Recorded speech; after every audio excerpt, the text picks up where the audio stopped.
नको तुमचा रोजगार, नको तुमचा पैसा, नको तुमचा कारखाना. गावकरी तिथे राव काय करी. ग्रामस्थांच्या एकजुटीला सलाम. लोखंडावर प्रक्रिया करणाऱ्या करमतारा कारखान्याला गुंदले ग्रामस्थांनी तीव्र विरोध केलाय. ग्रामसभेमध्ये ठराव घेऊन या कारखानदाराला गावात कारखाना सुरू करण्यास मज्जाव करावा म्हणून गुंदले गावाचे ग्रामस्थ आक्रमक झालेत. बाजूलाच सूर्या नदी असल्याने भविष्यात हा कारखाना पर्यावरणासह मानवी आरोग्य धोक्यात येणार असल्यामुळे याला ग्रामस्थांसह सामाजिक संघटनांनी तीव्र विरोध केलाय. या भागात या अगोदर टेक्सटाईल पार्कला सर्वपक्षीय संघटनेने स्थानिक ग्रामस्थांनी तीव्र विरोध करून टेक्सटाईल पार्क हद्दपार केला होता आणि पुन्हा धोकादायक लोखंडावर प्रक्रिया करणारा करमतारा कारखाना येत असेल तर आम्ही जगायचे कसे असा प्रश्न या ग्रामस्थांना पडलाय. कारखाना ऑफिस तयार करण्यासाठी परवानग्या घेतल्या जातात, मात्र त्यानंतर कारखाने तयार होऊन प्रदूषण सुरू झाल्यानंतर गावकरी जागे होत असतात. मात्र ग्रामस्थांनी या कारखान्याबाबत जागरूक राहून केलेला विरोध भविष्यात जल, जमीन, जंगल, पर्यावरण, येणारी पिढी वाचवण्याचा प्रयत्न खरोखरच कौतुकास्पद आहे. भविष्यात कारखाना झाल्यानंतर प्रदूषण पाहून रडण्यापेक्षा वेळीच विरोध केलेला बरा अशी भूमिका ग्रामस्थांनी घेतली आहे. पाहूया ग्रामस्थांच्या प्रतिक्रिया. देश हा कृषीप्रधान देश आहे. त्याच्यामध्ये जर आपल्याला शेतकऱ्याचं उद्ध्वस्त करायचं असेल,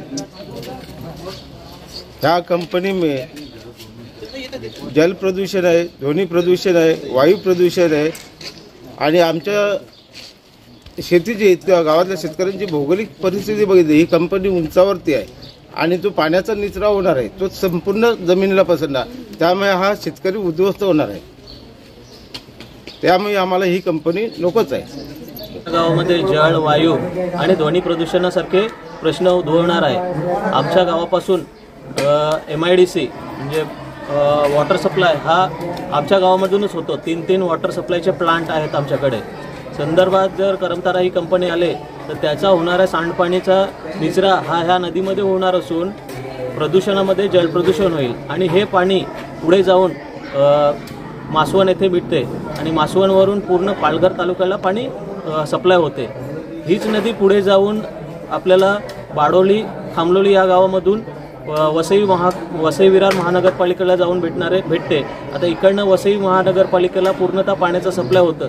अशा कंपनीमध्ये अशी ही कंपनी गुंदल्या गावात आली तर हा धोका पूर्णच पालघर तालुक्याला होईल आणि हा येणाऱ्या कंपनीला आमचा गावाचा पूर्णतः विरोध असताना देखील काही लोकांनी मिळून हा प्रयत्न करत आहेत की करमतारा कंपनी यावी.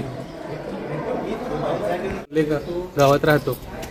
आता आपल्याकडे इथे साईडला आमच्या बरोबर गावाच्या लगतच एक कुठली तरी कंपनी येते करमतारा म्हणून. पण समजा एखाद्या जर कंपनीचा विचार केला तर तिथे ध्वनी प्रदूषण असेल, वायू प्रदूषण असेल किंवा जल किंवा सांडपाणी हे सगळं काही जो निचरा होणार आहे पाण्याचा, त्या पाण्यामुळे आपल्या जवळचे ओहोळ, विहीर किंवा नळ हे सगळे दूषित होतील. पाणी पिण्यासारखं राहणार नाही. ध्वनी तिथे जे कार्य काय होणार आहे त्याच्याने ध्वनी होईल. ध्वनी म्हणजे गोंगाटामुळे आम्ही झोपू शकत नाही. दुसरं प्रदूषण, तिथे जे काही भट्टी वगैरे येणार आहे किंवा दुसरं काही बॉयलर असेल किंवा एखादी चिमणी असेल त्याच्याने निघणारा जो वायू असेल त्याच्याने आम्हाला नाकाला त्रास होईल, पोटाला त्रास होईल, पूर्ण शरीराला त्रास होईल. त्याच्याने आम्ही जगू शकणार नाही. म्हणजे जी काही सुखाची झोप घ्यायची ती आयुष्यात कधी झोप मिळणार नाही. मग एका वेळेस काय होईल, आम्हाला हा गाव सोडावा लागेल. आणि असं योग्य तरी दिसत नाही की आज इथे कायमस्वरूपी गावात राहणारे मनुष्य त्यांना एखादी कंपनी त्याने हाकलून लावते, असंच होणार आहे. मग आमचा ह्या कंपनीला पूर्णपणे विरोध आहे. जेव्हा कंपनीचं ते काही मला माहिती नव्हतं, पण आता मला माहिती पडलं का ते कंपनी येणार आहे. तर नक्की कंपनी म्हणजे काय. आता आपण काही वेळेला सांगतो कंपनी, माणूस विचार करतो का आपल्याला रोजगार भेटेल. पण ज्या कंपनीकडून जर आपल्याला गावाला त्रास होत असेल तशी कंपनी आपल्याकडे नाही पाहिजे. कारण की कंपनी अगोदर माणसाला समजवून द्या तुम्ही का त्या कंपनीमध्ये प्रोडक्ट काय होणार आहे. जर आता माझ्या कानावर असं आलेलं आहे की सांगते तिथे लोखंड जर पाघलवला जाणार आहे म्हणजे वितलवला जाणार आहे, तर जर तो लोखंड जर भट्टीत वितलवला जाणार असेल तर त्या कंपनी जी बनेल त्याच्या साईडला आमची घरं आहेत. आज फेब्रुवारी महिन्याला काय एवढी गरमी होते, तर मग आम्ही कोणत्या हिशोबाने घरामध्ये राहणार. एक गावकऱ्याने गावाच्या हिशोबाने जो कोणी ह्याच्यामध्ये पुढाकार घेत असेल त्याने तो विचार केला पाहिजे. मला कंपनीला, जी कंपनी असेल दुसऱ्या कंपनीला विरोध नाही मिळत. विरोध कोणता आहे का, तो जो प्रोडक्ट आहे त्याला विरोध आहे माझा.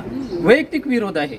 जर तुम्ही तिथे प्रोडक्ट तुम्ही बदलत असाल किंवा तिथे तुमची जागा असेल तिथे तुम्ही दुसरं काही करू शकाल, त्याला माझा विरोध नाही. पण जर गरमी होऊन जर माणसांना त्रास होतो तर त्या प्रोडक्टला माझा विरोध आहे. काय असणार खरं तर 10 वर्षापूर्वी आम्ही या संबंध टेक्सटाईल पार्कला आम्ही विरोध केला होता. विरोध करण्याचं प्रमुख कारण असं होतं की इथल्या नद्यांचं पाणी खराब करण्याचा अधिकार कुठल्याही कंपनीला नाही आणि इकडची जी भूमी आहे त्याच्यामध्ये ह्यापुढे जर रासायनिक कारखाने काढण्याचा जर कोणी प्रयत्न केला तो सर्व शक्तीनिशी हाणून पाडला जाईल. त्यासाठीच आज आम्ही त्या विषयाच्या संबंध सर्वेक्षण केलेलं आहे.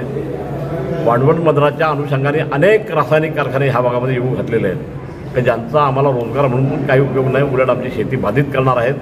त्यामुळं एक भूमिपुत्रांची भक्कम एकजूट उभी करण्याच्या संबंधामध्ये आज आम्ही या ठिकाणी कुणबी सेना, भूमिसेना आणि त्याच्यानंतर आदिवासी एकता परिषद असं आम्ही एकत्रित येऊन या संघटनांच्या वतीने आदिवासी आणि ह्या भागातले संबंध जे भूमिपुत्र आहेत, वेगळे वेगळे समाज आहेत, विविध समाज आहेत, त्या सामाजिक संघटनांनी एकत्रित येऊन लढा उभा करण्याचा निर्णय केलेला आहे. नदीपात्रामध्ये एकच नदी वसलेली आहे. नदीपात्रामध्ये ती एक नदी वसलेली, तिथे कंपन्या, केमिकलच्या कंपन्या आणायचे का लोकांचं जीवन महत्त्वाचं आहे का ती कंपनी महत्त्वाची आहे, हे शासनाने समजून घ्यायला पाहिजे.